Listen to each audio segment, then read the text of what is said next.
noodle for our lunch. So, ayan na guys, nahalo ko na yung mga ingredients along with the carrots, the potato, the green peas, and the, what do you call this? The red bell pepper. And also, I put on the tomato paste and the tomato style spaghetti sauce. And then right after that, I'm gonna put on some pepper.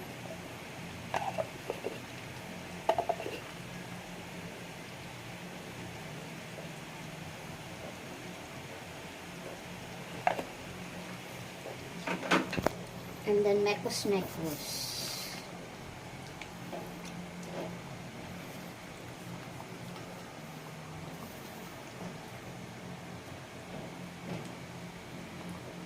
Mekos na yan.